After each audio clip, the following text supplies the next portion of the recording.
New York City comptroller and mayoral candidate Brad Lander was arrested by ICE today. Number 9, please. Let's look at that. Do you have a judicial warrant? Do you have a judicial warrant? Can I see the judicial warrant? Can I see the warrant? I will let go when you show me the judicial warrant. Where is it? Where is the warrant? I have my hand here. You obstructed. You obstructed. I would like to let go. I'll let go. I want to see the warrant. Put him in custody. No! Take it back. Take it back.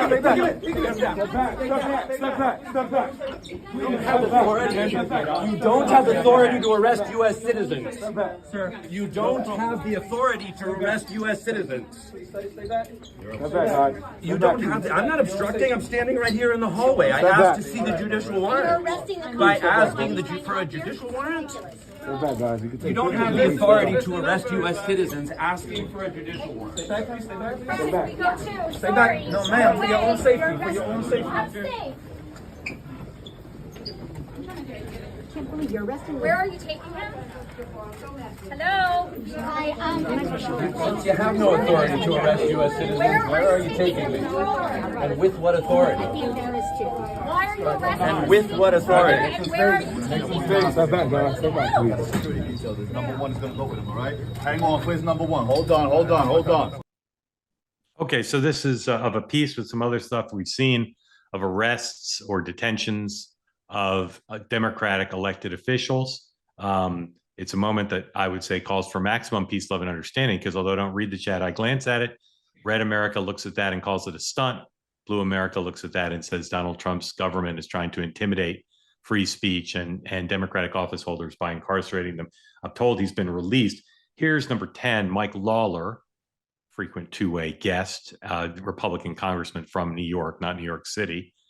I'm gonna have to make that bigger. Let's see. My colleagues in government, just because you have a title does not give license to touch, assault, resist, or interfere with law enforcement. Furthermore, stop using this as a means of self-promotion in an effort to make yourself relevant in advance of an election. And again, he is running for mayor, so he's got some reason to want to be prominent. Sam, if you could pin the guest back. Steve, start with you. What's your general view of do both sides have a point here, or do you just think this is an abuse of power by Donald Trump? Well, I think it's an abuse of power by ICE, which I guess you want to ladder it up to Donald Trump. I think the ICE agents have been too aggressive. I think they've been, instead of trying to de-escalate situations, which is what a lot of law enforcement are trained to do, they seem to always be trying to escalate it. I don't understand why they have to wear masks. I think that is I don't get that. I think it's a bad look. And I think that it is, I think that these situations, that video, I couldn't really tell who was in the right or the wrong there. I certainly watched the Padilla video, and it was clear to me that Senator Padilla identified himself and that they escalated that situation totally unnecessarily. And I just think everybody needs to dial it down. And it is okay to express your First Amendment rights. It's okay to express your opinion, and you shouldn't be tackled by ICE agents when you do that. Steve, what about the argument that they're vulnerable, they're out there trying to do their jobs, and they can't take for granted who might be a threat or who might not, and they need to err on the side of caution? Is that something you credit at all? Again, I think I have great respect for law enforcement. I think they need to be careful, but I don't think I think in every case I've seen so far, they are escalating a situation which did not need to be escalated. Okay. We're still working on Michael Granoff's connection. Ed Rogers, what are your thoughts on this general phenomenon in that Lander video?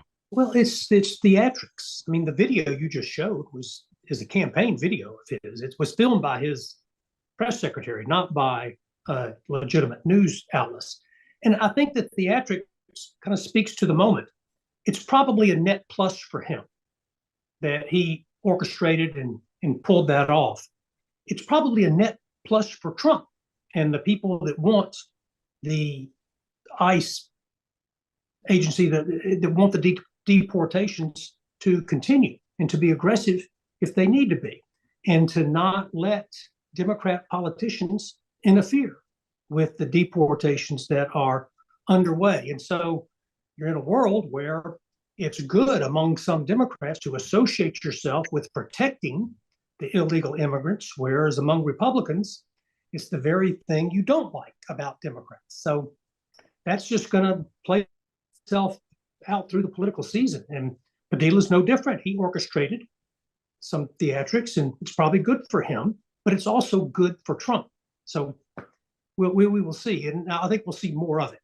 I disagree. I do not think, I think some things are good for Trump. I think this aggressive action against people who do not appear to be actually threatening is not good for Trump. I think as you look at some of the recent polls, in fact, people think they've gone too far in some of these deportations. And in fact, people around Donald Trump think he's gone too far in deportations. They want to dial it back. They're having a dispute internally about farm workers and hotel workers and restaurant workers.